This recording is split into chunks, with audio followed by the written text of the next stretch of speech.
Obra Xeque-mate nas sombras, de Samuel Gomes, pelo Espírito André Luiz. Capítulo 13. O apóstolo da gentilidade. Acompanhar aquelas experiências tão ricas tornavam-se oportunidades de auxílio e aprimoramento de meu espírito, já que ainda não poderia estar no campo de batalha mais direto, através da reencarnação, na qual muitos de meus amigos já se encontravam. Gostaria de cooperar com Jesus, dando os mesmos testemunhos e participando das transformações que nossa escola de almas precisa para se fixar como um mundo de regeneração. Nossos orientadores me esclareciam que a ação espiritual junto aos encarnados tem tanto valor quanto estar envolvido diretamente nas atividades transformadoras da esfera material, principalmente porque estas são realizadas no anonimato, sem reconhecimento da autoria do trabalho que essa posição exige, mostrando a verdadeira origem de tudo o que acontece: Deus. Numa dessas atividades de recepção e recolhimento desses irmãos, Clarencio e eu pudemos acompanhar a retirada de um espírito que poderia ser classificado como uma das entidades mais trevosas com a qual tomei contato em minha existência após a morte do corpo. Seu quadro era realmente muito triste. A aparência física lembrava muito pouco a do ser humano, pois personificava uma besta fera apocalíptica, muito próxima das ilustrações luciferianas. Emitia vibrações com uma energia das mais baixas que pude averiguar, emanando frieza e impingindo terror e desolação. Sua condição mental se apresentava altamente perturbada, procurando sobrepor-se a qualquer um que dele se aproximava, demandando muita energia de minha parte para me sobrepor a ele. Trazia a tela mental totalmente envolvida em ações de combate dirigidas ao Cristo, como se ele fosse o seu maior inimigo. Clarencio, observando o quadro, assim esclareceu: temos aqui um dos maiores inimigos de Jesus que tem procurado, em todas as suas possibilidades, agir contra as forças do bem, tentando atingi-lo, já que ele é a luz do mundo. Se investigarmos mais apuradamente, encontraremos a história de um grande seguidor de sua mensagem, mas que um dia se decepcionou tremendamente por alimentar expectativas de benefícios pessoais ilusórios. Por não compreender os objetivos reais que nosso mestre propunha, distorceu os objetivos superiores, acreditando obter uma condição de protecionismo na vida superior, inexistente dentro do universo. Teve uma reação tão forte de revolta ao não atingir seus objetivos que assumiu, dali para frente, a postura de perseguidor de Jesus, de qualquer manifestação da sua doutrina, onde quer que surgisse. Afagando-lhe a cabeça, fez uma breve pausa nas reflexões para depois continuar. Antes de ser exilado, esse irmão terá uma experiência em nossa colônia. Um representante do Cristo que sentiu na profundidade do seu ser um princípio de mudanças fundamentais, atuará na sua estrutura psíquica para favorecê-lo em sua transformação e deixar uma semente de luz, que será claridade em meio às trevas e força em sua intimidade, até que se torne uma chama de redenção. Vamos aguardar algum tempo e poderemos estar presentes no trabalho de auxílio a esse coração perturbado e infeliz. Os dias transcorreram em clima de muito trabalho, até que numa noite em especial, Clarencio me notificou e convocou para participar da intervenção espiritual em favor daquela entidade obscura do mal. Todo o ambiente fora preparado fluidicamente para aquele evento. Nossas equipes de apoio se utilizariam de alguns irmãos da esfera física para servirem de intermediários na doação de energias materiais e para realizar um choque anímico mais eficaz, permitindo o despertar da consciência do irmão em desequilíbrio. Uma equipe de transporte chegou com 5 companheiros da realidade material, sendo que 3 deles seriam doadores de energia e 2 atuariam como médiuns de psicofonia, permitindo que o espírito beneficiado pudesse ter sua condição mental desperta num grau mais efetivo. Junto deles, também se encontrava uma equipe de nosso plano para fornecer energias adequadas às entidades que viriam dos planos mais altos e se materializariam para auxiliá-lo no despertar espiritual. A direção dos trabalhos iniciou a tarefa como uma prece comovedora, pedindo a multiplicação das possibilidades de despertar aquele coração. Um dos médiuns foi colocado bem junto ao nosso irmão necessitado e mediunicamente entrou em sintonia com ele. Assim que se ajustou, a entidade começou a despertar do sono no qual se encontrava. Algumas palavras desconexas foram pronunciadas com grunhidos de animalidade, característicos das entidades desse nível. Após alguns minutos em que foi tomando consciência de si mesmo, falou furiosamente: "Como ousam prender um ser como eu nesse estado de miséria e infelicidade? Pagarão um alto preço por essa ousadia. Meus comandados já devem estar cientes de minha falta e em breve articularão uma forma de me libertar." Nesse momento, o responsável direto pelos trabalhadores falou: "Irmão querido, você não acha que já é tempo de despertar para a verdade, para uma transformação que lhe trará um bem-estar enorme? Despertar para uma verdade em que não acredito? Entregar-me a uma transformação que me tornará um ser fraco e vil, como aquele que vocês representam, que passou pela terra pregando valores que não têm nenhum poder e posições de subserviência a um Deus sem grandeza, que não dá garantias, onde só encontramos o sofrimento como paga? Não recebeu ele mesmo a cruz pelo que fez? Que Deus de bondade é esse? Nunca abrirei mão da minha condição. Só não o estrangulo por me achar em desvantagem amarrado", referindo-se ao médium pelo qual atuava.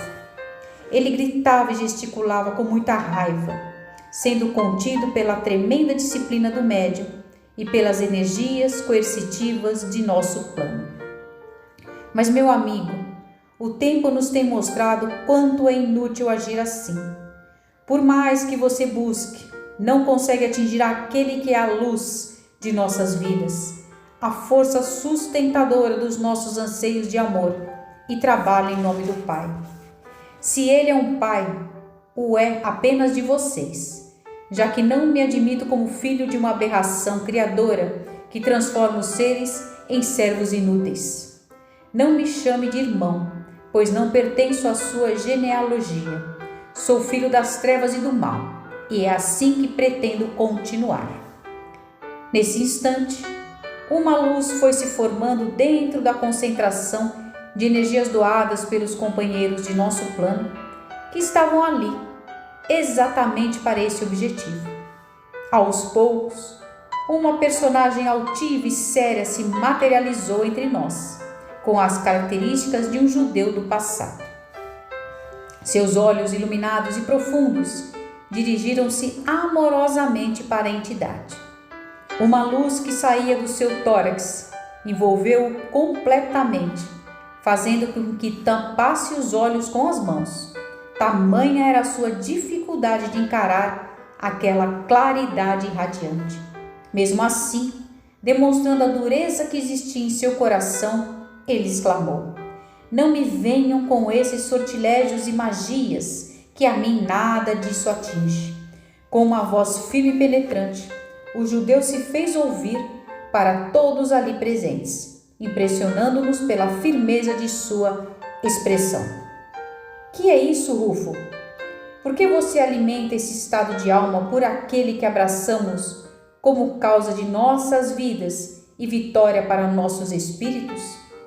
Ouvir as palavras ditas daquela forma, bem como seu nome ser pronunciado com tamanha afetividade, fez com que saísse da posição defensiva e dissesse assustado e ao mesmo tempo impressionado: "Quem é você?" perguntou com uma expressão de espanto e dor. "Sou eu, Paulo, seu amigo e companheiro de jornada. Aquele que, como você, muito alimentou a intenção de seguir Jesus e divulgar seu evangelho entre os homens." A inflexão da voz era tão amorosa e penetrante que o paralisou naturalmente. Todos nós ficamos extremamente tocados por sua energia espiritual, envolvidos pelo forte magnetismo da sua personalidade, que emanava uma autoridade moral pouco encontrada, mesmo entre os espíritos mais nobres de nossa colônia. Expressivo silêncio se estabeleceu entre os dois, até que o apóstolo da gentilidade voltou a falar.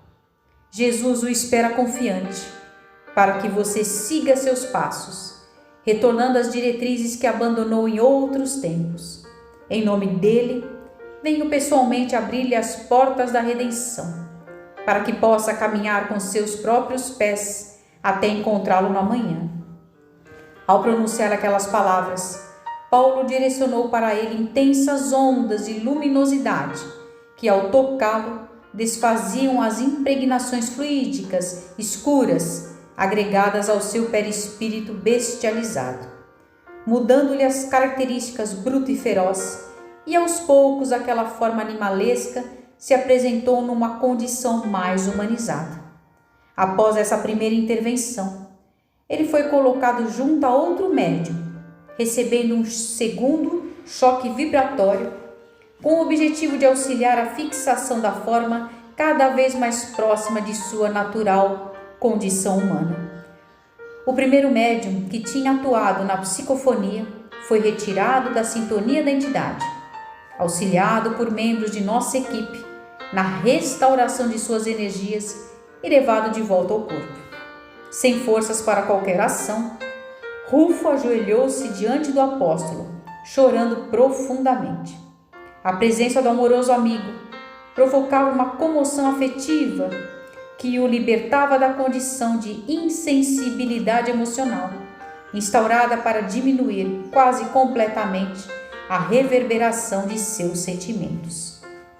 Paulo aproximou-se dele, tocando-lhe a cabeça carinhosamente, e de suas mãos saíam fagulhas luminosas. Após alguns minutos nessa doação salutar, continuou a falar: "São chegados os momentos cruciais para sua existência espiritual. Você será preparado para redirecionar sua vida ao nosso amado Mestre, que o ama profundamente e aguarda para acolhê-lo nos próprios braços, após as mudanças que terá de realizar. Você será levado a outro orbe e poderá escolher seguir as propostas do outro Cristo planetário. Ele convidará todos os exilados da Terra que estão despertos para trabalhar em seu nome, orientando os espíritos mais novos, originários daquele planeta, para que possam descobrir suas origens divinas e se encontrarem com o Criador de nossas vidas, despertando sua consciência iluminada através do trabalho, da dedicação e da abnegação com que será chamado a agir. Atingirá sua renovação íntima, encontrando Jesus novamente e redirecionando sua caminhada nas linhas retas da evolução." Aproximando-se, depositou um afetuoso beijo no rosto de Rufo. Ao receber essa carga de intenso amor, 2 grossas lágrimas desceram dos olhos dele, deixando entrever uma chama de humanidade que até aquele momento não tinha se apresentado, demonstrando que por trás daquela face distorcida pelas lutas contra o bem, uma réstia de amor recomeçava a nascer. Chegando perto do ouvido do apóstolo, apenas pôde balbuciar algumas palavras: "Não me desampare, por favor, querido amigo.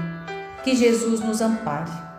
Paulo, emocionado, respondeu: não tema as lutas que se apresentarão na nova jornada. Estaremos todos ao seu lado. Alimente o propósito de seguir com confiança o Cristo, que se apresentará ao seu coração, que oferecerá a mesma experiência de seguir Jesus, nosso Mestre querido, que você encontrará pessoalmente em seu retorno à casa do Pai. Ele o tem junto a seu coração amoroso. Assim, falando, depositou nos braços do chefe de nossa equipe espiritual a figura do terrível combatente do Cristo, completamente transformada num doente a caminho do processo de cura. Olhando para todos nós, com um profundo olhar de reconhecimento, disse amorosamente: que a paz de nosso querido Mestre esteja em todos os corações. Aos poucos, a sua figura marcante foi se desfazendo para nossos olhos, ao mesmo tempo em que suave claridade nos envolveu em ondas de profunda afetividade, deixando um perfume inconfundível que marcaria nossos espíritos para sempre.